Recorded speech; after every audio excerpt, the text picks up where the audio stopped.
नमः शिवाय। जिस घर में पितरों का आशीर्वाद और भगवान शंकर की कृपा हो, वहां संतान, सुख और संस्कार अपने आप जन्म लेते हैं। इस पावन अमावस्या पर कथा सुनने से पहले कृपया वीडियो को लाइक करें, कमेंट में हर हर महादेव लिखें और चैनल को सब्सक्राइब करना न भूलें। जब जब चंद्रमा पूर्णता की ओर बढ़ता है, तब तब धरती पर ऊर्जा का संचार होता है। लेकिन जब अमावस्या आती है, तब हर तरफ नीरवता छा जाती है। पर क्या आप जानते हैं, इस मौन अमावस्या की रात में भी एक अनसुना संवाद होता है, हमारे और हमारे पितरों के बीच। आज का दिन सामान्य नहीं है। आज है अमावस्या, एक ऐसा दिन जब पितरलोक के द्वार खुलते हैं, जब हमारे पूर्वज हमारे शुभ संकल्पों की प्रतीक्षा करते हैं, जब उनकी आत्मा तृप्त हो सकती है हमारे श्राद्ध, तर्पण और भक्ति के माध्यम से। ये अमावस्या को पितरों के प्रति समर्पण और शांति का सबसे पावन दिन माना जाता है। इस दिन गंगा स्नान, तर्पण, दीपदान और श्रीमद् भगवद गीता का पाठ करने से पितरों की आत्मा को गहन शांति मिलती है और उनका आशीर्वाद परिवार को रक्षित करता है। अगर घर में अनचाही बाधाएं, संतान में समस्या, धन का रुकाव या मानसिक अशांति बार बार आती है, तो समझिए कहीं ना कहीं पितृदोष का प्रभाव हो सकता है। और उसे दूर करने का सबसे सरल मार्ग है श्रद्धा से अमावस्या का तर्पण और जप। कहा भी गया है, पितृ देवो भव, अर्थात देवताओं से पहले पितरों की पूजा करें, क्योंकि जब पितर प्रसन्न होते हैं तब देवता भी आशीर्वाद देते हैं। अब हम आपको सुनाने जा रहे हैं दो ऐसी कथाएं जो केवल एक अमावस्या की नहीं बल्कि 7 जन्मों के पुण्य और एक माँ के आंसुओं की पुकार है। यह कथा है उस वंश की जिसने अपने पितरों को भूला। और फिर क्या हुआ, सुनिए। अमावस्या की वह रात्रि जब पितरों ने स्वयं दिया संदेश। अमावस्या की वह रात थी, आकाश में तारे भी जैसे सिसक रहे थे। काशी नगरी में चारों ओर नीरवता थी और उस श्मशान घाट के एक कोने में बैठा था स्वयं सत्य का प्रतीक, राजा हरिश्चंद्र। कभी जो सोने के सिंहासन पर बैठते थे, आज राख से लिपटे शवों की चिता जलाने का कार्य कर रहे थे। पर आंखों में एक पीड़ा नहीं थी, क्योंकि उन्होंने एक वचन निभाया था अपने पितरों से। यह कथा वहीं से आरंभ होती है। एक बार राजा हरिश्चंद्र श्रावण मास में पितृपूजन के लिए व्रत कर रहे थे। 3 दिन उपवास, तर्पण, ब्राह्मण भोजन सब नियमों से किया गया। अमावस्या की रात्रि को जब वे ध्यान में बैठे, तो स्वप्न में 3 दिव्य पुरुष प्रकट हुए, कंधों पर चंदन, वस्त्र शुभ्र और आंखों में तेज। उन्होंने कहा, हरिश्चंद्र, तेरा कुल पवित्र है, पर आने वाले काल में एक समय आएगा जब तुझे सत्य की सबसे कठिन परीक्षा देनी होगी। क्या तुम तब भी अपने वचन पर अडिग रहोगे? राजा ने हाथ जोड़कर उत्तर दिया, पितरों, मेरा जीवन सत्य की लौ है। आपकी आज्ञा हो तो मैं सर्वस्व न्यौछावर कर दूं। यदि आपने वचन लिया है तो मैं जन्म जन्मांतर तक निभाऊंगा। तीनों दिव्य पितर मुस्कुराए और बोले, तो सुन, जब समय आएगा तू अपना राज्य, परिवार और सुख सब खो देगा, तब भी अपने धर्म और वचन से डिगना नहीं। तू श्मशान में रहेगा, पर तेरा तेज अमर रहेगा। वर्षों बीत गए, सत्य की परीक्षा आई। महर्षि विश्वामित्र ने उसका समस्त राज्य छीन लिया। राजा को काशी भेजा गया, जहां जीविका के लिए शवों की चिता जलाने का कार्य मिला। पत्नी तारा और पुत्र रोहित भी कष्ट सह रहे थे, पर राजा ने हार नहीं मानी। एक दिन अमावस्या आई और श्मशान में कोई चिता लाने वाला नहीं था। राजा ने स्वयं शव उठाया, चिता सजाई और यमराज से प्रार्थना की, हे धर्मराज, यदि मैंने कभी भी पितरों को वचन दिया हो, तो इस अमावस्या की रात उनके नाम से यह दीप जले। जैसे ही दीप प्रज्वलित हुआ, श्मशान की हवा रुक गई और उसी क्षण 3 दिव्य पुरुष फिर प्रकट हुए, वही जो स्वप्न में आए थे। उन्होंने कहा, हरिश्चंद्र, तूने अपने वचन को नहीं तोड़ा, तूने पितरों का ऋण चुकाया। अब तुझे पुण्यलोक प्राप्त होगा और तेरा वंश भी चिरंजीवी होगा। राजा हरिश्चंद्र की यह कथा हमें सिखाती है कि पितरों को दिया गया वचन कोई साधारण बात नहीं होती। वो हमें देख रहे होते हैं।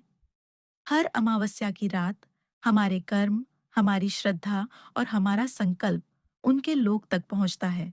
इस ज्येष्ठ अमावस्या पर जब आप दीप जलाएं, तो केवल घी नहीं, श्रद्धा की बाती जलाएं।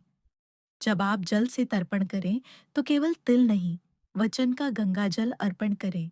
क्योंकि जिसने पितरों को याद रखा, उसके कुल में कभी अशांति नहीं होती, और जिसने उन्हें भुला दिया, वो स्वयं भी जीवन में दिशा भूल जाता है। अगर आपको यह कथा हृदय से छू गई हो, तो कृपया इस अमावस्या पर इस वीडियो को अपने परिवार और मित्रों तक अवश्य पहुंचाएं, ताकि हर कोई अपने पितरों को एक दीप समर्पित कर सके। अब आइए सुनते हैं वह दिव्य और मार्मिक कथा जो इस पावन व्रत की महिमा को दर्शाती है। एक समय की बात है, एक अत्यंत गरीब लेकिन धर्मपरायण ब्राह्मण अपने परिवार के साथ रहता था। उसकी गृहस्थी में ज्यादा कुछ न था, न धन, न ऐश्वर्य, लेकिन थी एक सुंदर, गुणी और अत्यंत संस्कारी पुत्री, जो धीरे धीरे विवाह योग्य आयु को प्राप्त कर रही थी।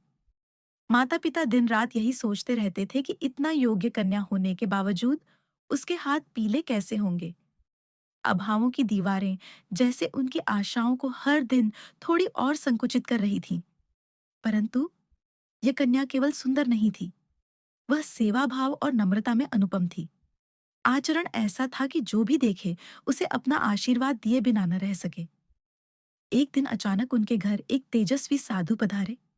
उनकी आंखों में दिव्य तेज था और स्वर में आत्मज्ञान की गहराई। कन्या ने उनका पैर धोकर उन्हें आसन दिया और अपनी सरल मुस्कान से उनका मन जीत लिया।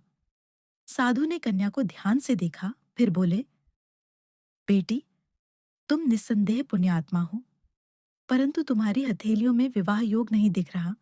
तुम्हारी सेवा भावना देख मन व्यथित हो गया है। यह सुनकर ब्राह्मण दंपति का हृदय जैसे कांप उठा। उन्होंने कांपती आवाज में साधु से उपाय पूछा। महाराज, क्या कोई उपाय नहीं जिससे हमारी बेटी का वैधव्य टल जाए और उसका गृहस्थ जीवन पूर्ण हो सके? साधु ने कुछ पल ध्यान मग्न होकर कहा, कुछ दूर एक गांव में सोना नाम की धोबिन रहती है। वह अत्यंत पतिव्रता, शुद्ध आचरण और सेवा भावना से परिपूर्ण स्त्री है। यदि यह कन्या उसकी सेवा करे और वह महिला अपने सुहाग का सिंदूर इसकी मांग में लगाए, तभी इसका विवाह सफल और सौभाग्यशाली होगा। ब्राह्मण दंपति ने साधु का आभार जताया और अगली भोर ही कन्या उस गांव की ओर चल पड़ी। जैसे ही सूरज की पहली किरणें धरती पर पड़ी, वह चुपचाप सोना धोबिन के आंगन में पहुंच गई। वहां उसने बिना बताए साफ सफाई की, चूल्हा जलाया, पानी भरा, घर को सजाकर वापस लौट आई। यह क्रम कई दिनों तक चलता रहा। एक दिन सोना धोबिन ने अपनी बहू से पूछा, तू कब उठकर घर का सारा काम कर लेती है? मैं तो सोचती थी तू आलसी है। बहू हैरान होकर बोली, मैंने भी यही सोचा माँ जी कि आप ही कर लेती हैं। मैं तो देर से उठती हूँ। अब सास बहू दोनों जिज्ञासु हो गईं। अगले दिन सुबह जल्दी उठकर उन्होंने देखा, एक सुंदर कन्या अंधेरे में आकर झाड़ू पोंछा कर रही थी, बर्तन धो रही थी और फिर बिना कुछ कहे लौट जा रही थी। सोना धोबिन दौड़कर उसके चरणों में गिर पड़ी। बिटिया, कौन हो तुम? ये सब सेवा छुपकर क्यों कर रही हो? कन्या ने विनम्र स्वर में सारी बात कह सुनाई। साधु के वचन, हाथ की रेखा और उनके सुहाग सिंदूर की आवश्यकता। सोना की आंखें भर आईं। तू तो साक्षात देवी है, मैं आज ही तुझे अपने मांग का सिंदूर दूंगी। सोना जब घर से निकल रही थी, तब उसके पति बीमार अवस्था में थे, लेकिन वह उन्हें छोड़कर चल पड़ी। ठान लिया था कि आज सोमवती अमावस्या है और वह इस दिन पीपल की 108 परिक्रमा कर जल ग्रहण करेगी। जैसे ही उसने कन्या की मांग में अपना सिंदूर लगाया, तभी घर से दुखद समाचार आया, तेरे पति नहीं रहे। ये सुनते ही सोना को झटका लगा, परंतु उसने हिम्मत नहीं हारी। वह बोली, मैंने तो जल भी ग्रहण नहीं किया, मैं निराजल हूँ। पहले पीपल को भंवरी देकर उसकी 108 बार परिक्रमा करूंगी, फिर जल लूंगी। ईंट के टुकड़े से भंवरी बनाई, धरती पर 108 बार उसे घुमाया, फिर पीपल वृक्ष के चारों ओर घुटनों तक पानी में चलकर 108 बार परिक्रमा की। उसके बाद आंखों में आंसू लिए जल ग्रहण किया। जिस समय उसने जल पिया, उसी क्षण घर में चमत्कार हुआ। जो मृत पड़ा था, उसकी सांसें लौट आईं। सोना का पति जीवित हो उठा। ये थी सोमवती अमावस्या व्रत की चमत्कारी महिमा। इस दिन किए गए व्रत, सेवा और पीपल की परिक्रमा से न केवल मनोकामनाएं पूर्ण होती हैं, बल्कि मृत्यु को भी जीवन में बदला जा सकता है। सोना धोबिन और उस कन्या की तरह यदि श्रद्धा, सेवा और निस्वार्थता हो, तो असंभव भी संभव हो जाता है। तो प्रिय भक्तों, इस पावन दिन को व्यर्थ न जाने दें। व्रत करें, परिक्रमा करें, शिव जी का पूजन करें और दूसरों की सेवा भी अवश्य करें। यही सच्चा पुण्य है। अगर आपको यह पावन कथा भावुक कर गई हो, तो इसे अपने प्रियजनों के साथ अवश्य साझा करें। वीडियो को लाइक करें, कमेंट में हर हर महादेव लिखें और चैनल को सब्सक्राइब करना न भूलें।